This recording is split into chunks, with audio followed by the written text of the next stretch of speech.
What's up, guys? Welcome back to another video. So today, I'm going to be talking about the top free agency signings, and I'm going to be grading them, trades as well.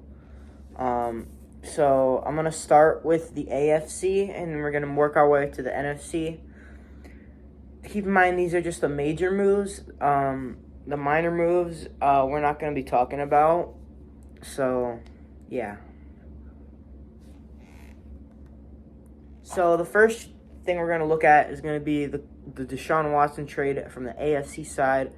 And it was a 5-year, $230 million contract extension that he got once he was traded. The trade details, he was traded for 3 first-round picks, which is a ton. Overall, I'll give this grade a B+ for Cleveland and an A for Houston. An A for Houston because they don't have to deal with Deshaun Watson's drama anymore. They get 3 first-round picks. But Cleveland gets a really good quarterback for 5 years and gets to try to contend with somebody else we're going to talk about next, which is Amari Cooper, who also got traded to the Browns, who got traded for a 5th and 6th round swap picks.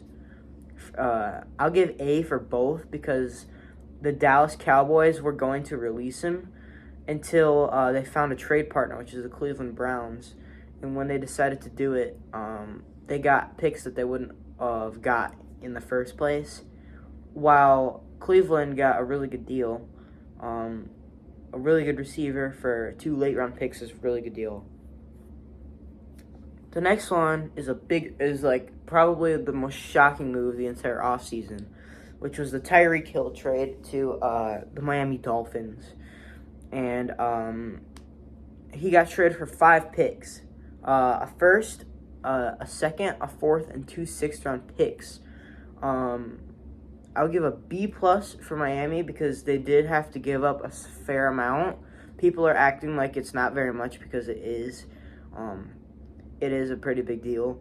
But I would give a really low D+ for Kansas City because if you're trying to contend and win a Super Bowl, this is not the move to make because Tyreek Hill is one of the most explosive players and playmakers we've ever seen from the wide receiver position. The next trade is another quarterback. It's Matt Ryan for a 3rd-round pick to the Indianapolis Colts. The Colts are sending back a 3rd-round pick. I would give a B for both because I would give a B instead of an A because Matt Ryan's aging for Indianapolis, and the Falcons got a 3rd-round pick in return for an old quarterback while they're trying to rebuild around their tight end Kyle Pitts. So Juju Smith-Schuster signed with the Chiefs for a $10.75 million on 1-year deal to basically replace Tyreek Hill in Kansas City without even knowing because at the time Tyreek Hill wasn't traded yet. But I would give this a B+ because it's $10.75 million, but it's only 1 year. I would give it a much lower grade if it was $10.75 million on like a 4-year deal. I would not like it because I bet you he's under 10 million, under 7 million. He's like 6 million probably if it's a longer term deal, which is why he signed a 1-year deal to go contend with Kansas City. This one is probably the most impactful move the entire offseason at the wide receiver position, which was Devonte Adams to the Las Vegas Raiders for 1st and 2nd round picks. I give this an A+ for Las Vegas. They get a superstar wideout, number 1 in the entire NFL, or at least arguably. I wouldn't say actually. I would say Cooper Kupp's number 1, Devonte Adams probably number 2. But I would give this an A+ for Las Vegas because they really fleeced the Packers for this deal. Which gives me, I give a D, a flat D to Green Bay because you just signed Aaron Rodgers to a massive extension and you just traded him his best receiver for a first and second round pick, and arguably the best receiver in football. So, not good for when you're contending. Not a good deal. I would say that. Oh yeah, I forgot to mention the Devonte Adams got a extension after this too. With the Las Vegas Raiders, and yeah, it was pretty dang impact. Moving on, we've got the AFC, the second part. Yeah. Shit. Moving on, we've got Von Miller signing with the Buffalo Bills. Now this one, I don't like this move for Buffalo. Von Miller is a great football player. Great. He's not worth 6 years, $120 million. I'm sorry. Especially at his current age. This contract will be paying him till he's 39 years old. Then again, it is $51 million guaranteed, but still, you're stuck with him. If he digresses, which is a real possibility, you're stuck with him for the next 5 years, at least 2 or 3, until you can cut him and not have a dead cap against yourself. But yeah, I give this a C+. Because then again, Von Miller is a good player, which is why I give it high as it is. But it's a reach for sure. Khalil Mack to the Los Angeles Chargers for a second and sixth round picks. So as a Bears fan right now, I at first was completely against this. I felt this was horrible. I thought this was a major mistake that Ryan Poles made, the GM. But now, thinking back, I give it a B+ for Chicago, because where the Bears are trying to move on and get picks. Ryan Poles has said he wants to build through the draft. He is starting that by trading Khalil Mack. I know we probably could have got a little bit more. Maybe we could have got a first. But I think Ryan Poles probably chose a second and a sixth over a first because he wants picks. Picks is what he wants. He doesn't want lack of picks. He just wants to load on them. So, Tyron Armstead to Miami. 5 years, $87.5 million. I like this one. Tyron Armstead to Miami makes sense in many ways. Tyron Armstead is a top 5 tackle in football, in my opinion. But I think that this is a really good deal for Miami because they get to protect their young quarterback Tua, who's they're really going all out on contending with them, trying to.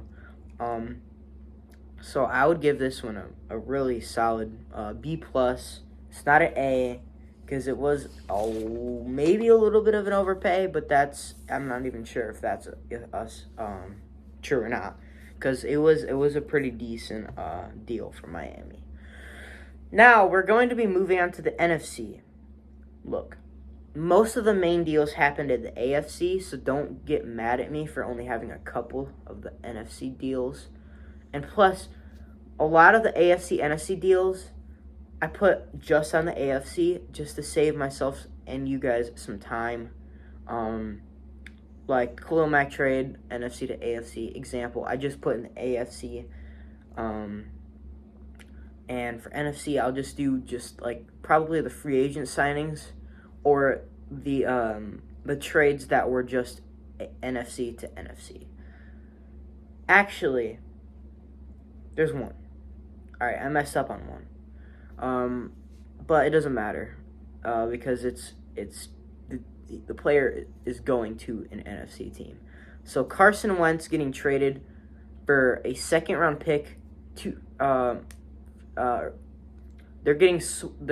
Carson Wentz is getting traded for second round pick swaps and third and I think it's 2 third round picks. For Indianapolis, maxed out A+ grade for this trade.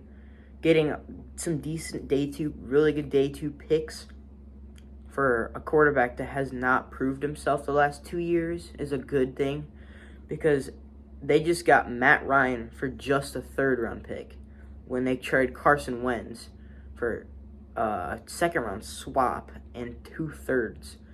And I give this one a D+ for Washington, because why don't you just stick with Taylor Heinicke at this point? Taylor Heinicke is not really a big step below Carson Wentz. Carson Wentz has good stats. I mean, he threw 27 touchdowns, 7 interceptions. But it's what he does during the late parts of the game that gets fans to hate him. Because when all things are on the line, he forces footballs into everywhere. He never throws it away, which is why teams don't like to have him as their quarterback, at least the last 2 years.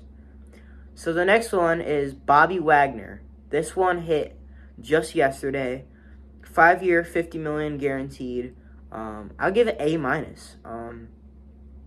It looks like the Rams are really trying to go win another Super Bowl during the next 5 years with the Bobby Wagner deal. The only reason I don't give it A or A+ is because, look, Bobby Wagner isn't the youngest player. I mean, he's got some age. I think he's got some years left. He's starting to fade a little bit. Like, his coverage is fading. But he's still putting up big numbers. Like, last year, he had the biggest amount of tackles in his career. I think it was something in the 150s range. It might have been higher. A good deal for Los Angeles to kind of make up for the Von Miller deal, and I think it does pretty well to make up for it. I'm not sure, because I think that they got a much better deal than Buffalo got in their 6-year, $220 million for Von Miller. Much better deal. In fact, it's half the pay for Bobby Wagner than Von Miller per year. Allen Robinson, another Bears-related move for me. I'll give this one a B for Los Angeles, because they traded Robert Woods for a 6th-round pick, which I give them another A. Both teams get A on that one, because we're just going to talk about that one, because a 6th-round pick is not much in this league. The Titans got a pretty good wide receiver, too, to pair with A.J. Brown after they cut Julio when they did that move. And the Rams did this because they probably knew that they wanted to go for Allen Robinson. They ultimately knew he's a better receiver. Last year, he didn't put up good numbers. He wasn't very good last year. But that's like a rookie quarterback that he didn't have very much time with in Justin Fields. In fact, I think I kind of wish that we got him back. I mostly don't, but I kind of do, just because he helps out a lot with route running. This one's 3 years, $46.5 million, the Allen Robinson deal. 3 years, I give it a B. Decent deal, but you're paying somebody this much money who hasn't proved a lot last season. It's not like he has a stacked receiving core in Chicago, guys. Like, look, he was the wide receiver, the best wide receiver on the Bears for the entire time he was there, besides the last year, because he kind of gave up. But I would give it a B, because Allen Robinson is still a pretty good receiver in this league, and that caps it off. Let me know what you think down in the comments. What you think of my player grades of trading and free agent signings. There might be a part 2.